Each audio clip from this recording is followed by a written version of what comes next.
تعادل سلبي بين الاهلي ومازيمبي 0-0 على ملعب مازيمبي.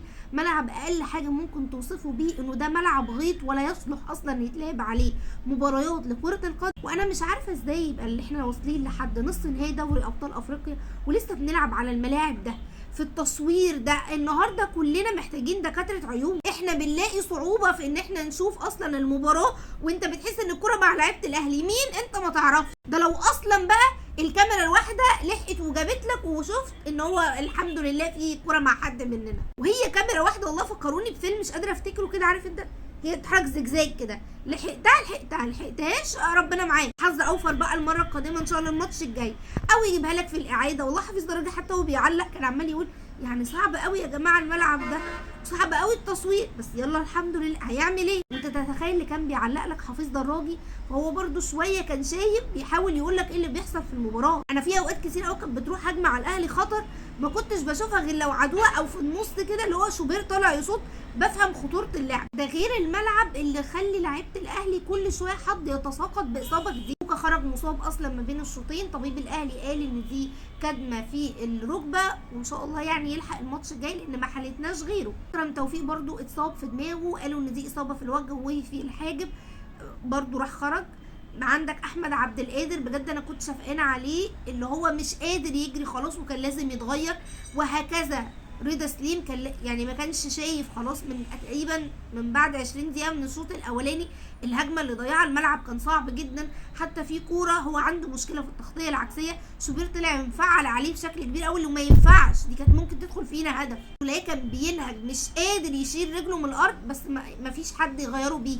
انت لك ان تتخيل ان احنا اصلا كنا داخلين المباراه دي بثلاث اصابات في خط النص ومش عارفين نلعب على جنب كوكا، فكنا بنلعب بكوكا واكرم توفيق 2-6 وقدامهم عمرو السوليه، وبنحاولها في الهجوم شويه ان اكرم يبقى جنب السوليه ويضغط. لما كوكا اتصاب انت دخلت محمود متولي اللي بقاله فتره طويله جدا ما بيلعبش، ان ما عندكش غيره، مفيش اي حل تقدر تقدمه. ولما اكرم اتصاب ما كانش عنده غير قفشه وبتلعب بقفشه، والسوليه مجهد جدا، ورغم محمود متولي اللي ده اصلا ماشي هو كان بيلعبها ساعات مع الاهلي او في الاسماعيلي بس اصابه فهو بعيد جدا، فده كان نص الاهلي بيعاني. انا اقدر اتكلم بقى على كولر وافتح بقي؟ ما اقدرش، هقول له ايه؟ طيب يعني انا في ظل اللي انا شفته ده هقدر اتكلم على ايه؟ وعشان ادي كولر حقه، لا هو بدا المباراه بشكل كويس وكان ضاغط على مازيمبي. عندك اول كوره اتلعبت لوسام ابو علي دي ما تضيعش، مش عارفه تشوفوها ولا لا بس يعني دي جون يا وسام. الكوره اللي بعديها كنا رايحين تقريبا 4-2 او 4-3 ووسام اعتقد ده من سوء الملعب، بص هو يعني اتلخ في الكوره فضاعت منا.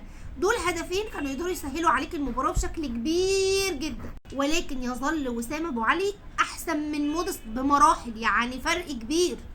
وسام ابو علي قبل كده اداني وهو لسه راجع من اصابه مالوش مباراتين، والملعب بجد كان صعب قوي، فمش عايزه ان انا اضغط عليه، عايز ان اللاعب يضيع فرص في مباراه يعني دي اول مره هو يعملها، فمش هنطلع نحاكمه اكيد، ولكن الفرص الصغيره اللي بتضيع دي بنرجع نندم عليها بعد كده.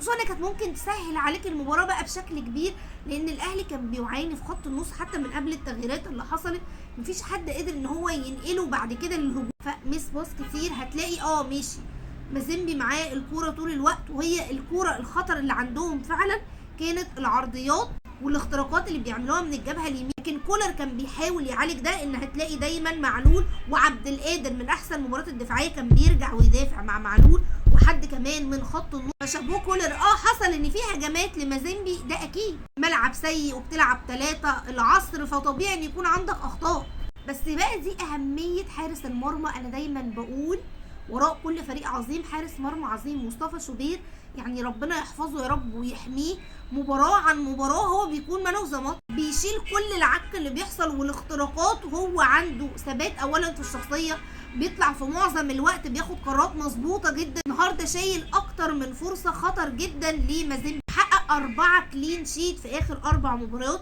كنت سامع حد بيقولوا ان دي ما حصلتش قبل كده ان حد قدر يحققها في الاهلي، فدي حاجه كويسه جدا ليه، ربنا يحميه. مش عايزه نتكلم دلوقتي طب لما الشناوي هيرجع هيلعب هو ولا شوبير، انا لما يبقى يرجع، لما يبقوا يرجعوا نبقى نشوف ساعتها ايه اللي ممكن يحصل. النهارده كولر كمان بجد كانت تغييراته سريعه وطول الوقت هو يعني يا حبيبي كلها التغييرات بدافع الاصابه، يا اما بتطلع لاعب عشان مش قادر ان هو يتحرك، يا اما هو اتصاب فعلا. ان مازيمبي كانت عنده كرات خطيره جدا كان يقدر ان هو يطلع بيها كسبان، ولكن الاهلي كان عنده اكتر من كوره، فرصتين اللي اتكلمنا عليهم بتوع وسام، الفرصه في فرصه جت لرضا سليم كان لازم يتعامل معاها احسن من كده، فرصه جت لعبد القادر بس هو لعبها بره خالص، يمكن لو اداها بشكل افضل لوسام كان ممكن تبقى هدف كلكم. والفرصه دي في اخر الماتش حرام عليك يا طاهر بجد، لا لا يا طاهر حرام بجد، يعني هيحصل اكتر من كده ايه عشان انت تقدر تجيبها جول؟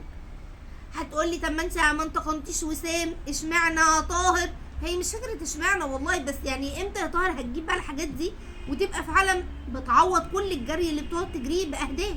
عشان كده لما بطلع اتكلم على طاهر ما بتكلمش على حاجه، ولكن بتكلم بقى على عدم الثبات في المستوى. اقول برضو ان كله بيضيع وهسكت، وانا قلت من امبارح ان احنا عايزين نطلع باقل الخسائر عشان المباراه وعشان ظروف المباراه الصعبه، لكن لما هنيجي هنا نلعب المباراه دي هيكون خد بالك بتلعب بطريقه مختلفه، لان انت هناك كنت بتلعب بكومباكت مقفل عليهم المساحات عشان الخطوره اللي عندهم، لكن لما تيجي في القاهره هيبقى في لعب مختلف. حد يقول لي انا ما شفتش مازيمبي والشقاوه كتير، خد بالك احنا نص الملعب مش شايفينه، ومصطفى شوبير شايل كتير، والاختراقات عندهم كانت مميزه، وانت عشان كنت مقفل عليهم الملعب، ودي اصلا طريقه لعب مازيمبي، هم مش حريفه زي سان داونز، هو زي ما قلت لك بيلعب كره مباشره على الجناحين يفضلوا يخترقوا او يعملوا العرضيات، والعرضيات كانت خطر النهارده وبيسجلوا بالطريقه دي. في النهايه اتمنى من كل قلبي ما يكونش في اصابات جديده من المباراه دي، ونرجع سلام عشان نقدر نكمل ان شاء الله في مباراه مازيمبي يوم الجمعه ونكسب ونتاهل للفاينل.